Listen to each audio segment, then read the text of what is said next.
मित्रो नमस्कार. मी संदीप डोंगरे. नवराष्ट्र नववार्तामध्ये आपल्या सर्वांचं मनपूर्वक स्वागत. या विशेष कार्यक्रमामध्ये विविध क्षेत्रातील मान्यवरांशी संवाद आपण साधत असतो, त्यांच्याशी चर्चा करत असतो. आज आपल्यासोबत आहेत शिवसेना उद्धव बाळासाहेब ठाकरे गटाचे जिल्हा प्रमुख डॉक्टर सुधीर कवर, ज्यांना वाशिम जिल्ह्यामध्ये एक अभ्यासू व आक्रमक व्यक्तिमत्व म्हणून ओळखल्या जातं. भाऊ, आपलं नवराष्ट्रमध्ये स्वागत. धन्यवाद. गेले 20 ते 25 वर्षापासून आपण राजकीय क्षेत्रात आहात. तर राजकीय जीवनात प्रवेश करण्याचा आपला हेतू काय? सेवा. राजकारणात प्रवेश करण्याचा कुठल्याही राजकारणी माणसाचा किंवा समाजकारणी माणसाचा हेतू हा सेवा असाच असला पाहिजे, असं माझं प्रामाणिक मत आहे. आणि सेवेशिवाय राजकारण होऊच शकत नाही. ज्या लोकांना सेवेची आवड आहे त्यांनीच राजकारणात यावं आणि सामान्य माणसाच्या अडीअडचणी, सामान्य माणसाचे सुखदुःख जे असतात त्या सुखदुःखावर फुंकर घालण्याचं काम किंवा त्यांना मदत करण्याचं काम हे राजकारणाच्या माध्यमातून करावं, हाच त्याच्या पाठीमागचा खरा उद्देश. आपण राजकीय क्षेत्रात एवढ्या वर्षापासून आहात, तर राजकारणाद्वारे समाजकारण की समाजकारणाद्वारे राजकारण करणे आपल्याला पसंत आहे? नक्कीच समाजकारणाद्वारे राजकारण. तुम्ही समाजकारण करत गेलं की राजकारण आपोआप होत जातं, येत जातं. मग तुम्ही निवडणुकांना उभे राहिले तर लोक तुम्हाला लाईक करतात, निवडून देतात.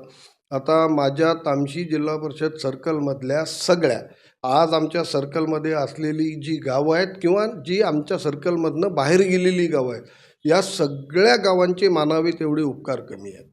कारण या प्रत्येकाने गेली 30-35 वर्ष झाले सतत एकाच व्यक्तीला, एकाच पक्षाला मतदान करणं ही काही साधी गोष्ट नाही. आज आपण पाहतोय की बदल आणि ह्या सगळ्या गोष्टी चालू राहतात, परंतु एखाद्या व्यक्तींवर इतका विश्वास ठेवणं आमच्या या सगळ्या जनतेचे खरंच जितके आभार मानावे तेवढे कमी आहेत. मी त्यांच्यासाठी जेवढं करायला पाहिजे तेवढं नाही करू शकलो, परंतु तरी पण त्यांनी एखाद्या पक्षाची विचारधारा आणि एखाद्या व्यक्तीचं त्या भागात असलेल्या कामावरती इतके दिवस 5-6 वेळा एकाच व्यक्तीच्या मनाने निर्णय घ्यावा, मतदान करावा आणि त्याला निवडून द्यावं, ही मोठी गोष्ट आहे. आता शिवसेनेत बंडखोरी झाली आणि त्यानंतर जिल्हा प्रमुख म्हणून तुमच्या खांद्यावर नव्याने पक्ष उभा करण्याची जबाबदारी आली. ती आपण कशा प्रकारे पार पाडत आहात?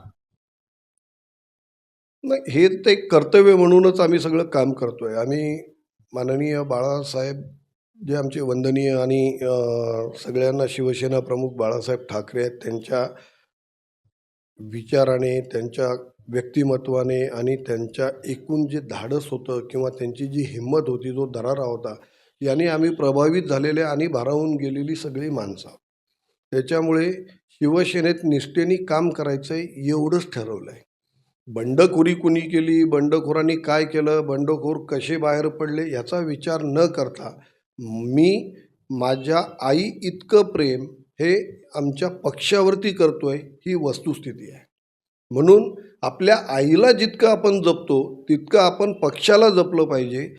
सध्या जनतेतून आपल्याला प्रतिसाद कसा आहे मग भाऊ? जनतेच्या मनात सध्या राजकीय लोकांबद्दल म्हणजे आजच्या सरकारबद्दल प्रचंड चीड आहे. चीड म्हणण्यापेक्षाही एक किळस आलेली आहे त्या लोकांना. म्हणजे रीश ज्याला म्हणतो, किळस हा शब्द ज्याच्यासाठी वापरतो की त्यांना असं होऊ शकतं याच्यावर त्यांचा विश्वासच बसत नाही. अरे, शिवसेनेचं ज्या बाळासाहेबांनी शिवसेना निर्माण केली त्या बाळासाहेबांचे पुत्र आमचे पक्षप्रमुख आदरणीय उद्धवसाहेब, त्यांचं धनुष्यबाण आणि पक्षाचं नाव चोरण्या इतपत जर एखाद्याची मजल जाते किंवा असं या महाराष्ट्रामध्ये होऊ शकतं, जो महाराष्ट्र अत्यंत पुरोगामी आहे, लोकांना याची चीड येणार नाही. आणि तरी पण दाबून दाबून आणि परत परत हॅमरिंग केल्यासारखं रोज म्हणायचं की आमची शिवसेना ही खरी शिवसेना. हे जितके तुम्ही अधिक म्हणाल तितकी तुम्ही चीड निर्माण करून स्वतःविषयी घ्याल. हे अजूनही विरोधी पक्षाला कळत नाही, आजच्या सरकारमधल्या लोकांना कळत नाही. ही वस्तुस्थिती आहे. लोकांना हे अजिबात आवडलेलं नाही आहे, आवडत नाही आहे आणि आवडणारही नाही आहे. तर त्याच्यामुळे आत्ता चला होऊ द्या चर्चा हा कार्यक्रम झाला होता आणि चला हो उद्या चर्चामध्ये वाशिम जिल्ह्यात 550पेक्षा जास्त गावांपर्यंत आम्ही खेड्यात जाऊन वेगवेगळ्या टीम करून सगळ्या शिवसेनेच्या पदाधिकाऱ्यांनी आणि शिवसैनिकांनी प्रचंड ताकदीने काम केलं, लोकांमध्ये जाण्याचं, मिसळण्याचं आणि त्यांच्या भावना जाणून घेण्याच्या.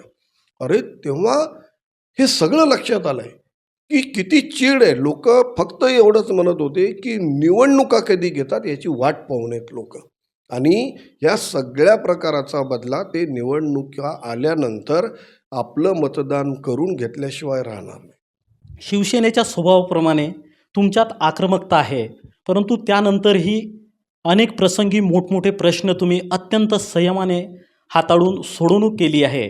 तर हे आपण कसे करता? आक्रमकता ही काही उपजत नसते. कुठल्याच माणसाच्या मनामध्ये आक्रमकता ही असत नसतेच कधी. आता तुम्ही एखाद्या वेळेस लक्षात घ्या ना की आपण कधीच असं अनावश्यकरित्या कुठेही भांडण किंवा आक्रमक कुणी होत नाही. मी तुमच्या एखाद्या ऑफिसला गेलो आणि एखाद्या अधिकाऱ्याला नडलो असं होत नाही. त्याला कारणं आहेत, पण ती कारणं मात्र लोकांना दिसत नाही. एखाद्या शेतकऱ्याच्या सामान्य माणसाच्या प्रश्नासाठी जो प्रश्न न्याय्य आहे, जो प्रश्न बरोबर आहे, त्याचं म्हणणं सत्य आहे, तरी पण जर प्रशासनातले काही लोक तो प्रश्न सोडवण्यासाठी मदत करत नसतील, आमच्याकडे ती लोक आल्यानंतर मग आम्ही वारंवार त्या एखाद्या अधिकाऱ्याला किंवा त्या व्यक्तीला सांगितलं आहे आणि त्यांनी पण आमचं ऐकलं नाही, तर तेव्हा त्याच्याकडे जाऊन ते जर सामान्य माणसाची प्रश्न सोडवण्यासाठी एखादा अधिकारी मगरुरीनं वागत असेल आणि त्याच्यात कुचराई करत असेल, तर ती त्याची ड्युटी तो नीट बजावत नाही असं नक्की आहे. अशा वेळी कधी कधी आक्रमक व्हावंच लागतं. लोकांच्या, जनतेच्या, शेतकऱ्यांच्या, सामान्य माणसाच्या प्रश्नासाठी जर आम्ही आक्रमक झालो तर यात चूक काय? धन्यवाद भाऊ, आपण नवराष्ट्राशी जुळलात. तर मित्रहो, आपल्यासोबत होते शिवसेना उद्धव बाळासाहेब ठाकरे गटाचे जिल्हा प्रमुख डॉक्टर सुधीर कवर, ज्यांनी ज्याप्रमाणे आपण आपल्या आईला जपतो त्याचप्रमाणे पक्षाला सुद्धा जपलं पाहिजे असा मोलाचा संदेश या ठिकाणी कार्यकर्त्यांना दिला आहे. अशाच प्रकारे यापुढे देखील आपण विविध क्षेत्रातील मान्यवरांना भेटणार आहोत, त्यांच्याशी चर्चा करणार आहोत. तोपर्यंत पाहत रहा नवराष्ट्र नववार्ता. मी संदीप डोंगरे, वाशिम.